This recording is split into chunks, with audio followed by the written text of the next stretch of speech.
today show that someone's been down the shops, and that's what the Chancellor's cheering about. Not that we've made anything or built anything, but that some poor sadac's down at Dixon's buying a Japanese video on credit. Whoopee, Britain's got an economy again. We have to interrupt this broadcast to bring you urgent news on the economy. The consumer-led recovery continued unabated as shoppers literally started to spend the country out of recession with the confirmed sale of an 8-piece set of garden furniture from a DIY superstore in Cheam. Well, of course, we're delighted with first-rate news, although we must remain cautious and remind ourselves that it is, in fact, only one set of garden furniture that has been sold. Nonetheless, it was quite an expensive set of garden furniture, and quite frankly, it's very nice to have good news at last and be able to show the glue-mongers and the moaning minis how very, very wrong they are. Some people feel that the comedy is a divisive art form, that it's all about cynicism and sneering. Tonight, by way of contrast, I should like to talk about that which unites us.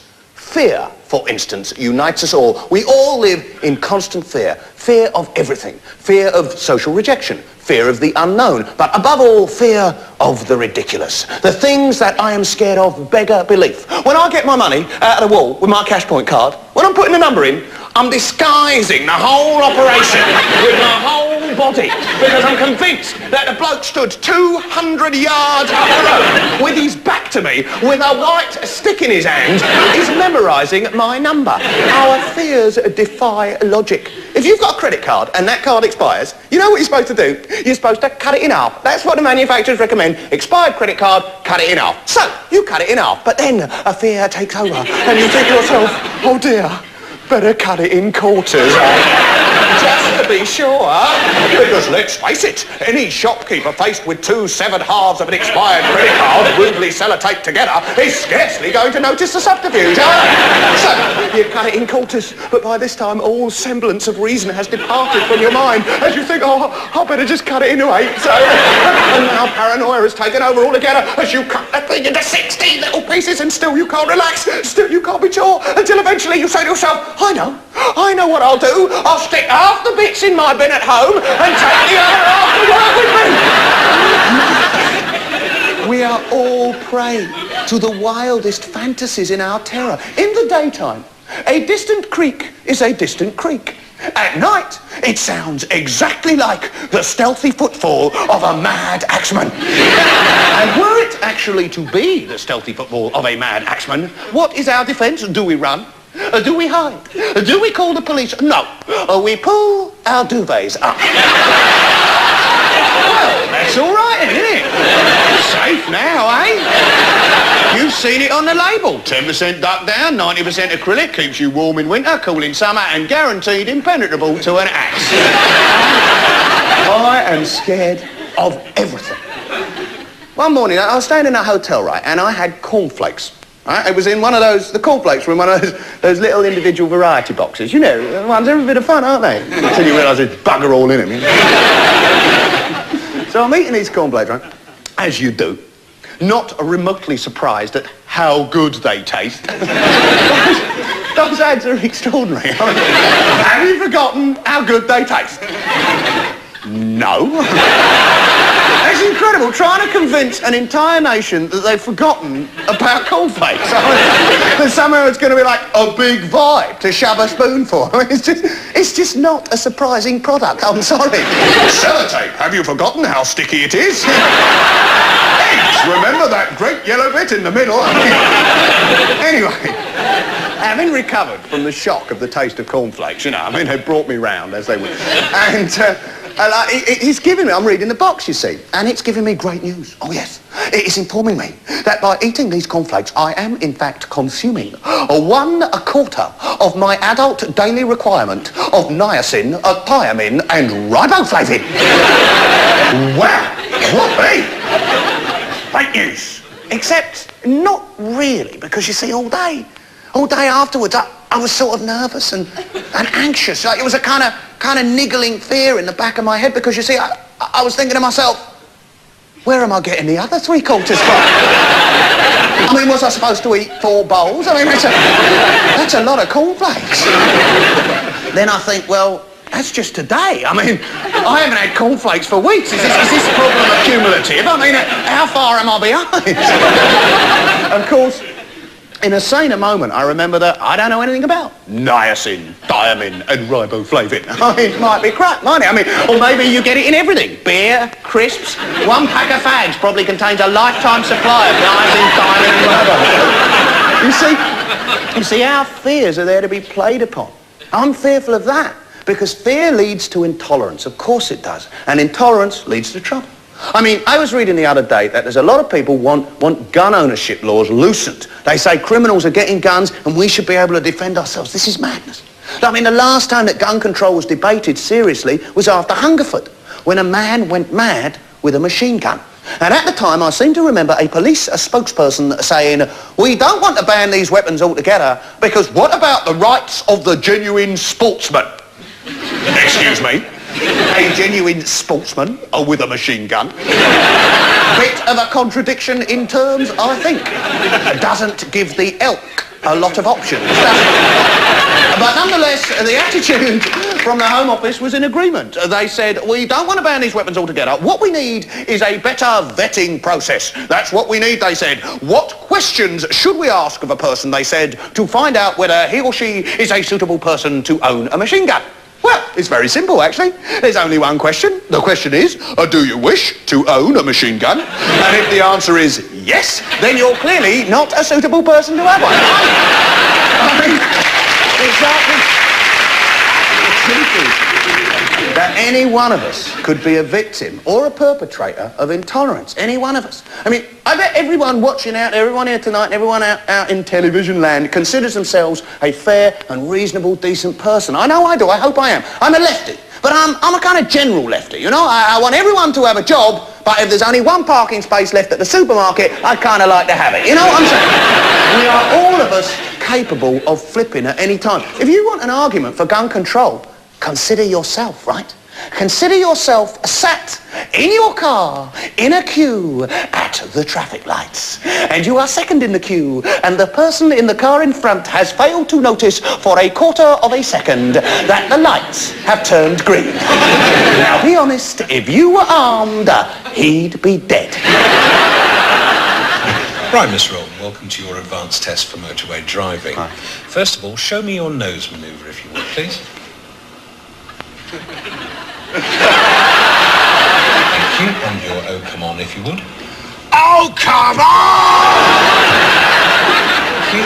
On the command now, would you mirror, signal and manoeuvre? Thank you. Radio and cassette, please.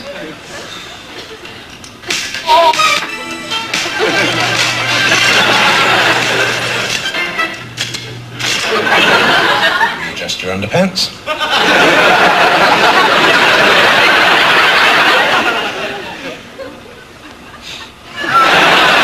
And finally, when I tap the dashboard, I wish you to react as if the car in front has edged forward 7 feet. Good.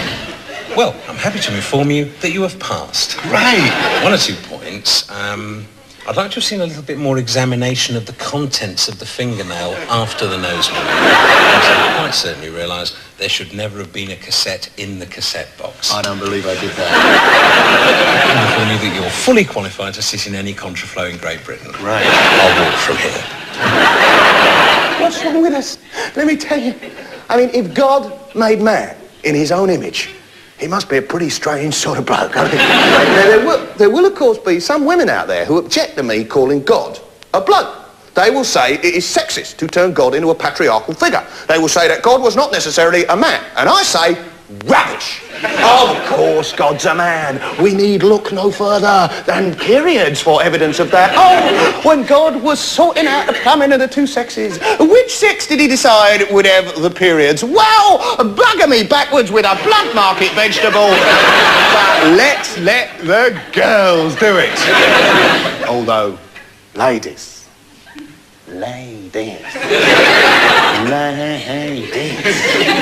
you can't moan about your periods no more. No. You can't. No, not since a tampon technology improved in such leaps. Oh, yeah.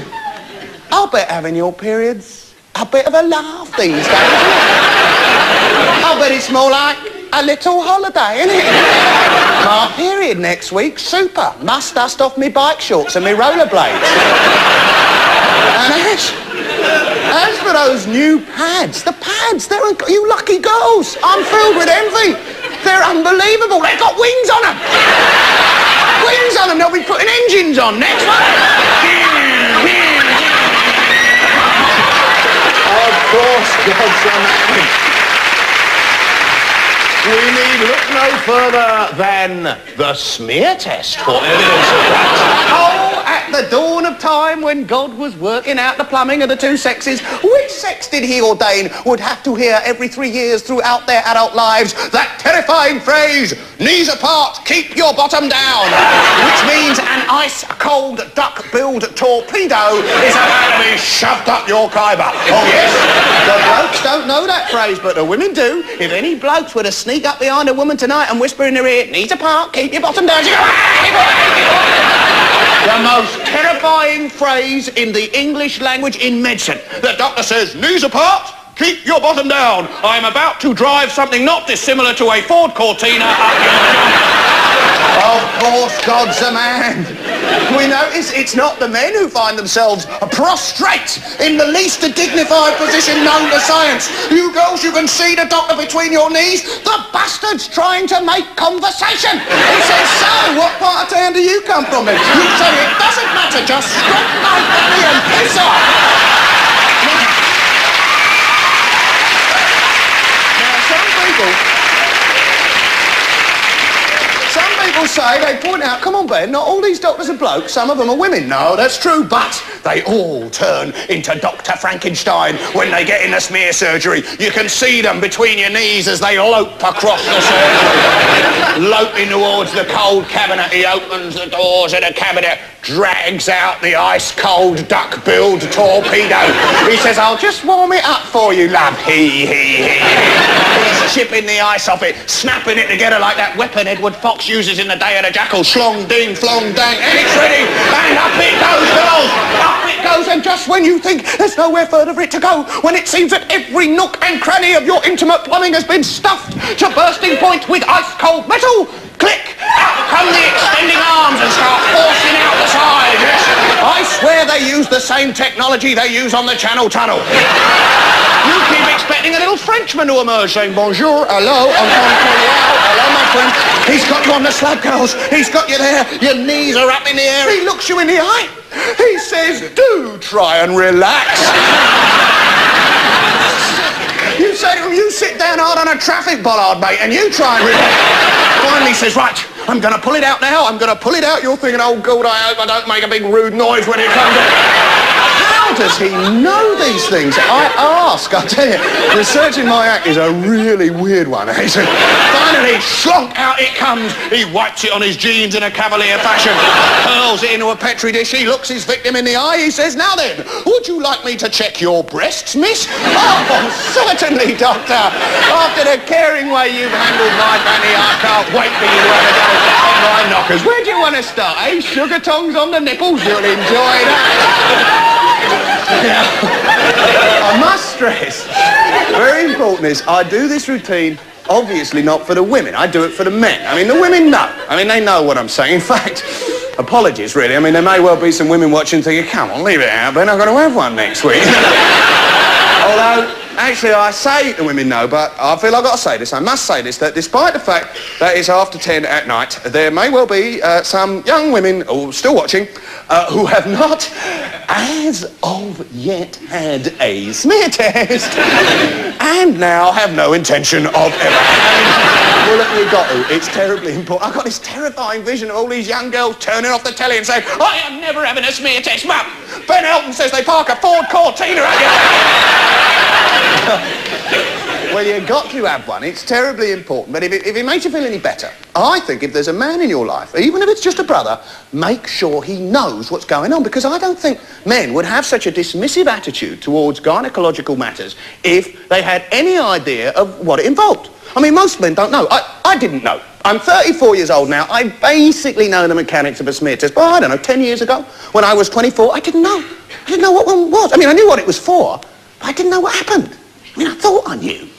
But I'll tell you what I thought happened in a smear test.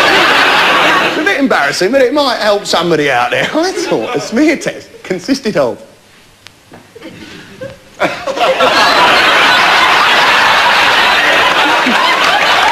Well, you would, wouldn't you? You know the feeling? No sooner do you get the floor done when... Sorry, Ma.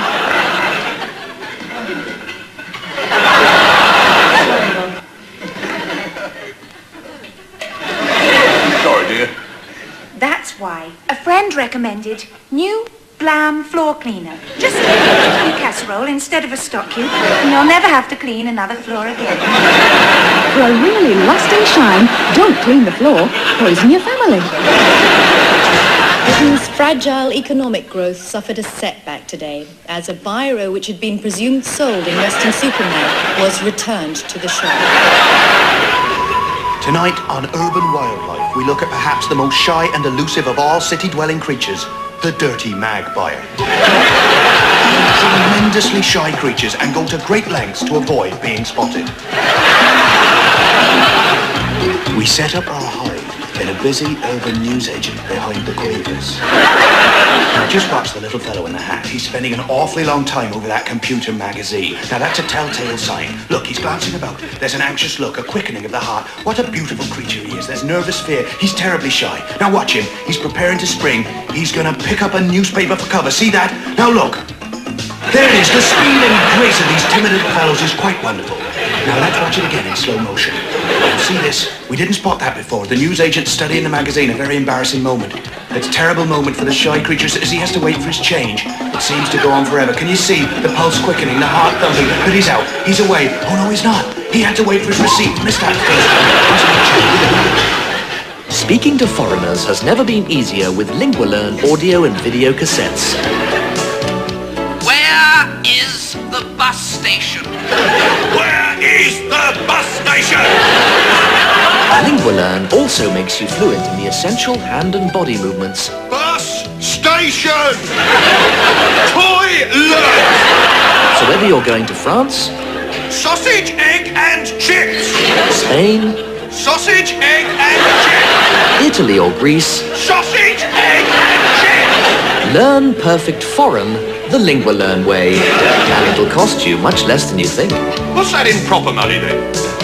I was in this post office the other day. It wasn't, you know, a nice, friendly old post office. You know, the little ones you used to get sweets in when you were a kid. You remember that? You know, abandoned teeth, all ye who enter here. I mean, it just occurred to me the other day, we used to get these sweets that were shaped like dentures. You remember that? You stick it in your hand. A bit sick, isn't it? Don't you think? Sweets are shaped like teeth. It's a bit like having lung-shaped cigarettes, isn't it? Anyway, it wasn't one of those great old post offices. It was a modern city one. You know how since the Citizens' Charter, everything's got a charter. The post office has got a charter and it says that they are dedicated to reducing the number of queues. And they've done it too, because now there's only one queue. A very flipping long one that winds all the way round the post office. We all shuffle up the post office. Then we all shuffle down the post office. The post office. I know it's fairer that way, but I sort of miss the good old days. You remember when you used to have the old 6-queue steeplechase? It put a little excitement into your life, didn't it? You'd be at the door first, you'd have to choose your queue. I'm stood at the door, surveying the scene. The first queue, there's an old girl, she's got a pension book and an expression that says, I am looking forward to a very long conversation about this, how small the 10p bits are and how you can't tell a fiver from a £20 note these days. I'll avoid her. There's a bloke with a Portuguese phrase book and a speech impediment. Beyond him, there's the mother who appears to have been having it off with Beelzebub, or at least she's certainly got the child of Satan sat in the pushchair. Or perhaps he's only minding the kid for the Prince of Darkness while the Prince visits a plague of boils on the neck of the hormonally imbalanced youth trying to pay for his moped licence in 15 quarterly instalments. It's a nightmare. The queue, I mean, the one next to me, that's not too bad. The one near the door, not too bad, except I can't see the one at the far end of the post office. That might be better. It's the terrible queue dilemma. Do I join this one and risk the fact that I might be missing a better one at the other end, or do I quickly pop across and check out the far end, which means possibly losing the one near the door? I'm transfixed. Should I stay or should I go? A reckless impulse. I'm off. Past the old granny, past Mrs. Lucifer, round the kid with the pizza on his neck. I get a look at the last queue. Oh no, there's a bloke with what appears to be a rather poorly wrapped set of garden furniture at the front, wondering where to stick the stamps. So I quickly double back, past Pizza Granny and the Devil's Child, but bugger it now. The queue near the door's ruined. It's got 3 Swedish foreign exchange students with out-of-date visitors' passports. I turn again, distraught that I've blown both ends. Obviously. The garden furniture has turned out to be a lightning stamp licker. I bet his wife's a happy woman. And he's gone. That's the queue. That's my queue. I've got to go. So I start to sprint across the post office. But the old granny spotted it too. She's decided to swap queues, the old bag. We're neck and neck as we pass the child of Satan. But I'm inching ahead at Pete's Neck. Thank God for NHS waiting lists. If she'd had a new hip, she could have given me a race. But I'm free. No, the bitch hurls a string bag full of Brussels sprouts to mark her place in the queue. Damn! I turn and face my conqueror. You have bested me this time, old hag. But there will come another pension day, and then your Zimmer frame will be as chaff beneath my chariot wheels. A bit of excitement, you see. But these days, we all shuffle up the post office. And we all shuffle down the post office. You know how... No, brief digression, but you know how they're talking about how to make Shakespeare more relevant in schools? It's relevant. This is important to the routine. Well, I don't think they're teaching it properly. I remember once reading this essay. It was called Shakespeare, Our Contemporary. I've always remembered it because it posited a rather wonderful theory. It suggested that such was Shakespeare's genius, that even though he wrote 400 years ago, nonetheless, his window on the human experience is as relevant today as it ever was. Even though he could never recognise anything about our world, nonetheless, his timeless verse reflects our triumphs and our pain as unerringly as it did the people of his own time. Shakespeare, our contemporary. The Germans recognise the phenomena too. They call it unserer Shakespeare, our Shakespeare. I think it's a beautiful theory, and with your permission, I'd love to try it tonight. Just for a moment, I'd like to give it a go. Consider, if you would, Macbeth's reaction to the bloody madness and suicide of his beloved wife and the collapse of all his hopes and dreams. What does he say? He's alone on stage and he says, tomorrow and tomorrow and tomorrow creeps in this petty pace from day to day till the last syllable of recorded time. Now that bloke has been in a post office. Intolerance can grip our souls like a vice at any time. At the front of the communal queue, some bloke has failed to notice for a quarter of a picosecond that a window has come free, and behind him 15 reasonably decent people, including me, want him dead. Why do we waste our precious lives in such pointless anger and aggression? I'm in a traffic jam. I can see it's a half mile to the lights. I know I'm stuck. I cannot move. At least 15 minutes I'm trapped. But I'm not trapped. My mind is free to travel the world at will. So what am I doing with this spare time? Am I thinking beautiful thoughts, or remembering some wonderful thing that's happened to me, or planning some future pleasure? No, what I'm thinking for 15 minutes without a break or a pause is, that bloke coming out of the side street thinks he's getting in.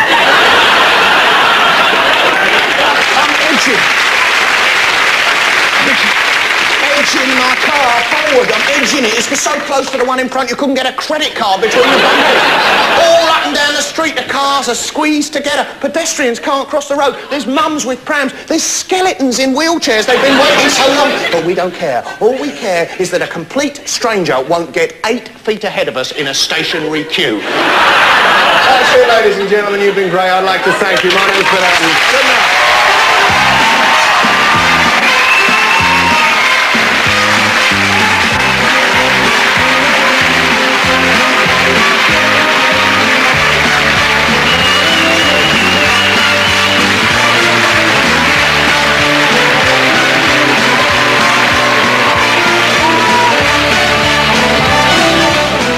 Many many people fear that impressionable viewers will copy things that they see on television. That tragedies which are merely fiction can be turned into terrible reality by the simple power of televisual suggestion. We here at The Man from Auntie take this threat extremely seriously. It is time to get back to basics.